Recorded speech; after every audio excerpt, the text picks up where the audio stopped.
রাই চ্যানেলে তোমাদের সবাইকে জানাই অনেক স্বাগত। তোমরা সবাই কেমন আছো? আশা করি বেশ ভালো আছো। আমরাও বেশ ভালো আছি। আজ হলো রবিবার আর আজকের ভিডিওটা আজকেই আপলোড করব। শনিবার দিন জানো তো ভিডিও করব ভেবেছিলাম, কিন্তু ভিডিও করতে পারিনি। রাই ছুটি নিয়েছিল আর রাই ছুটি নিয়ে বাড়ি যেদিন থাকে সেদিন সময়টা ওর সাথেই সব সময় কাটাই। আজকের আকাশটা দেখলে সকালে উঠেই এত ঝলমলে রোদ দেখে একদম মনটা ভালো হয়ে গেছে। আর আমার গাছে দেখো কি সুন্দর ফুল ফুটেছে। এটা না আমি সাদা জবা বলে কিনেছিলাম, কিন্তু ফোটার পর দেখছি এটা পিঙ্ক কালারের জবা, বেবি পিঙ্ক, তাই না বলো? আর বেশ ভালো লাগছে। চলো এবারে রান্নাঘরে যাই, রান্না বান্না করি। আবার সেই ডেলি রুটিন। রায়ের যেদিন ছুটি থাকে সেদিন রায়ের থেকে বেশি আমার আনন্দ হয়।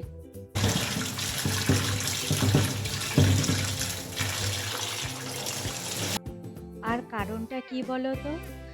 ওই যে সকালবেলাতে উঠতে হবে না, এটাই হলো সবচেয়ে বড় কারণ। কাল গেছিলাম বাজারে, নিয়ে এসেছিলাম অনেক রকমেরই মাছ, আর আজকে মাছ রান্না করব বাটা মাছ।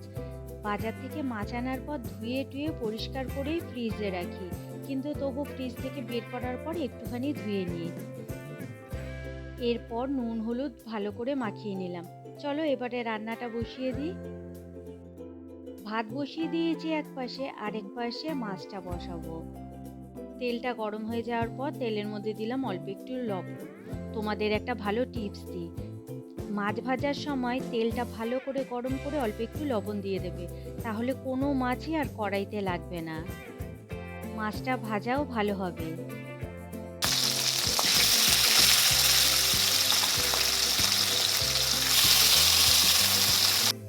সব কটা মাছ একবারে ধরবে না বুঝলে, তার জন্য এ কটা মাছ দিলাম। আর এই যে এই 3 পিস মাছ আবার পরে ভাজবে, এই কটা ভেজে নিই। রাই হেবি মাছ খাওয়া নিয়ে ঝামেলা করে জানো তো। আগে তো এই মাছ খেতেই পারতাম না, এখন তো বউ একটু একটু খায়। আর একার জন্য এনে রান্না করতে ইচ্ছা করে বলো? ঘরে দুজন মানুষ, তাও যদি দু রকম রান্না করতে হয় দুজনের জন্য, তাহলে কেমনটা লাগে বলো? এর জন্য আর আনতামই না। কাল আমরা দুজনেই গেছিলাম বাজারে, আর ওকে বলাতে ও বলল নাও, তার জন্যই আনা হয়েছে এই মাছটা। এদিকে ভাতটাও ফুটে গেছে, দাঁড়াও দেখে নি ভাতটা হয়েছে কিনা। তাহলে ভাত নামিয়ে তারপর মাছের ঝোলটা বসাবো।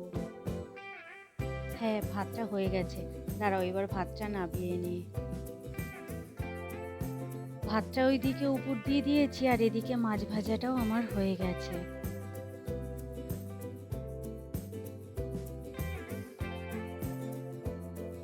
মাছ ভাজা তেলের মধ্যে আর অল্প একটু তেল দিয়ে নিলাম, তেলটা মনে হয় কম কম লাগছিল। দিয়ে দিলাম এবার কালো জিরে বেশ খানিকটা, আর দিলাম আলু। আজকে মাছের ঝোলটা করব আলু দিয়ে। এখন দিয়ে দিলাম পরিমাণ মতো নুন হলুদ, দিয়ে আলুটাকে একটু ভালো করে ভেজে নেব। দেখো আলুটা বেশ একটু লাল লাল করে ভাজা হয়েছে। তারপর এর মধ্যে দিয়ে দেব মশলা, ওই বেসিক মশলাগুলো। জিরে গুঁড়ো, সামান্য একটু ধনে গুঁড়ো দিয়েছি, আর লাল লঙ্কার গুঁড়ো, কাঁচা লঙ্কা চেরা, টমেটো কুচি, আদা দিইনি কিন্তু, আর দিয়েছি লবণ। দিয়ে মশলাটা ভালোভাবে এখন কষিয়ে নেব।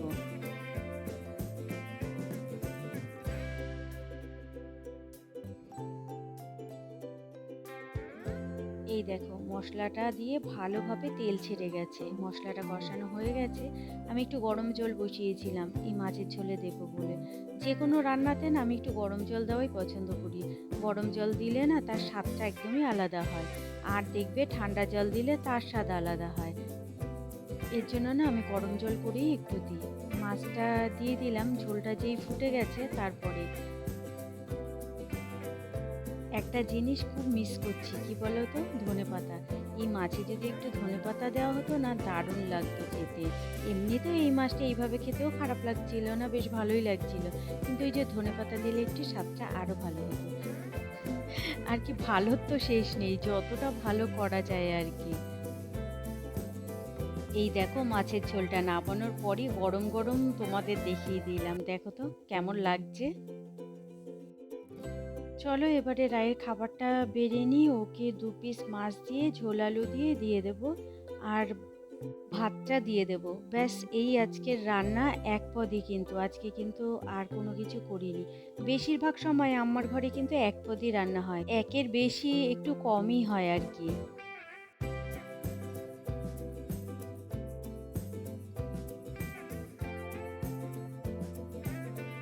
ওর টিফিনটা গুছিয়ে তারপরে টিফিনটা একেবারে ব্যাগে দিয়ে দেবো, তারপর রাইকে খাওয়াবো।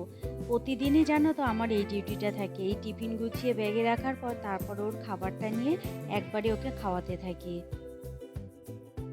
ও বাড়িতে থাকলে একা হাতে খায় ৩ বেলায়। কিন্তু ও যদি কলেজে যায় কিংবা অফিসে যায় তখন ওকে খাইয়ে দিতেই হবে, বা যেকোনো জায়গায় ও বেরোলে ওকে খাইয়ে দিতেই হবে। এখন বাজে ৯টা বাজতে ১০ মিনিট বাকি। রাই খেয়ে দিয়ে অফিসের জন্য বেরিয়েও গেছে। চলো তোমাদের একটা জিনিস দেখাই।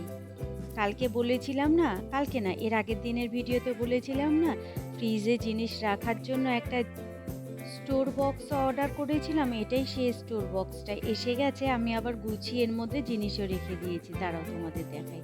কতটা চওড়া দেখেছো? ওই যে ঝুড়িটার মধ্যে যা যা ছিল না, প্রত্যেকটা এর মধ্যে ঢুকিয়ে রেখেছি। আর সবটা দেখো ঢুকেও গেছে। এই দেখো এর মধ্যে আছে একটু তেঁতুল, এটা হলো মটর, আর এটা হলো সিমাই, আর এটা হলো ভুজিয়া ভাজা, এটা হলো বেসন, আর এটা হলো তোমার তরকার ডাল।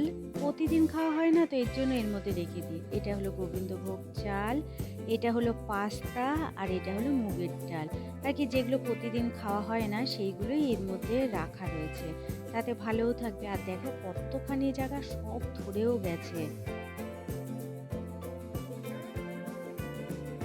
এই বক্সটার ভেতরে কিন্তু আরো ৩ খানা তোমার খাপের মতো ছিল। এই যে এইগুলো ছিল ৩টে।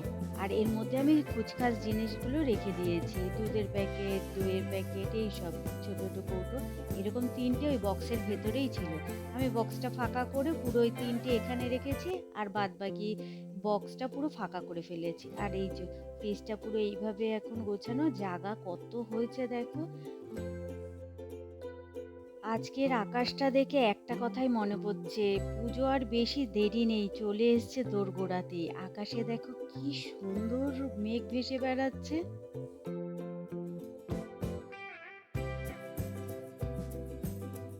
আমি তো প্রতিদিন চা খাই না জানোই, চায়ের কোনো নেশা নেই। সেই শখে এক আধ দিন খাই, বা ওই গলা ব্যথা ঠান্ডা লাগলে তার জন্য খাই এক আধ দিন। আজকে সকালের টিফিনে খেয়েছি কিন্তু ভাতই। বেশিরভাগ দিনই আমি সকালের টিফিনে ভাতই খাই। কোনো দিন যদি এমন হয় যে ভাত খেতে ইচ্ছা করছে না, সেদিনকে একটা কিছু টিফিন বানিয়ে খাই।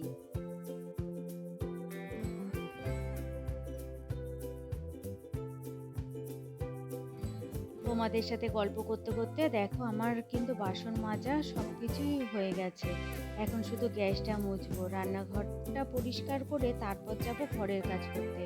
আর আজকে এত সুন্দর রোদ বেরিয়েছে, আজকে একটু কাছাকাছি করার ইচ্ছা আছে। কয়দিন যা বৃষ্টি গেছে তাতে তো ঠিক মতো কাছাকাছি করতেই পারিনি। তাই আজ ইচ্ছা আছে একটু বিছানার চাদরটা পাল্টাবো, আর সেটাই আজকে কেচে দেবো। আবার কালকে কি হবে কে জানে, কালকে এরকম রোদ থাকবে কি থাকবে না। তাই আজকের এই সুযোগটা ছাড়া যাবে না।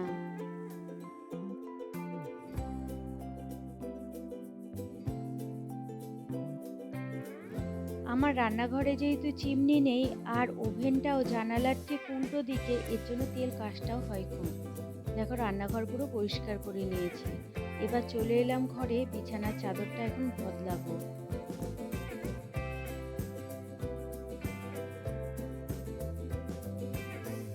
যখনই বিছানার চাদর আমি পাল্টাই তখনই না ফ্যানটা আমি পরিষ্কার করে নিই। আর ফ্যান পরিষ্কার করি সবসময় কোলবালিশের কভার দিয়ে। তাহলে ফ্যানের মধ্যে যেই ময়লাগুলো থাকে সব কোলবালিশের কভারের ভেতরের মধ্যে পড়ে। আর খাটটাও বেশি ময়লা হয় না। বিছানার চাদরটা ধোবো ঠিকই, কিন্তু এই চাদরের মধ্যেও ওই ঝুলগুলো পড়ে না।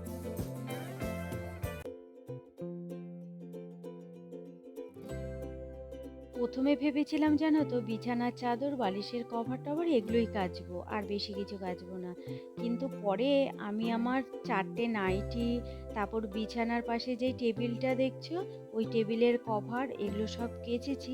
আবার ভাবছিলাম ও যদি বৃষ্টি না পেয়ে শ্রাবণের নিয়মই তো তাই, এই ঝড়া এই খরা, তাহলে এই জামা কাপড় নিয়ে কোথায় যাব ভগবান তা জানে।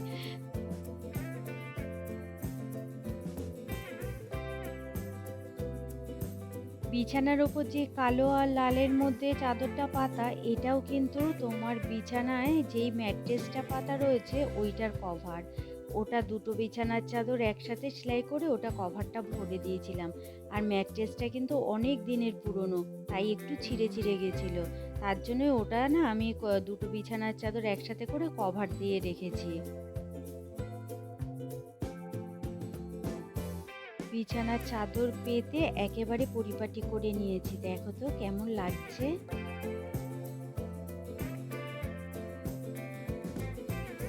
এখনো ঘর ছাদ দেওয়া ঘর মোছা কিছুই হয়নি। ভাবলাম বিছানার চাদরটা আগে ভিজিয়ে দিয়ে যাই। প্রথমে তো একটা চাদরই শুধু ভিজিয়েছিলাম আর কি, এই চাদরটির পুরো সেটটা ভিজিয়েছিলাম। পরে আবার 4টে নাইটি আর ওই টেবিলের কভারটা ওটাও ভিজিয়েছিলাম, সেটা আর তখন ক্যামেরা বন্দি করা হয়নি।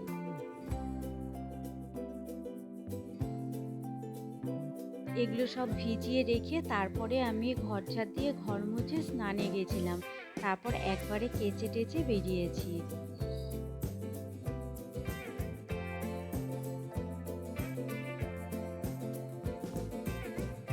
তাহলে চলো ভিডিওটা আজকে এখানেই শেষ করছি। তোমরা সবাই ভালো থেকো, সুস্থ থেকো, সাবধানে থেকো। আর ভিডিওটা যদি ভালো লেগে থাকে তাহলে প্লিজ একটা লাইক, একটা কমেন্ট করো আর সাবস্ক্রাইব করে আমার পাশে থেকো। আর পাশে থাকা বেল আইকনটি প্রেস করে দিও, তাহলে আমি যখনই ভিডিও ছাড়বো তা তোমাদের কাছে নোটিফিকেশান চলে যাবে।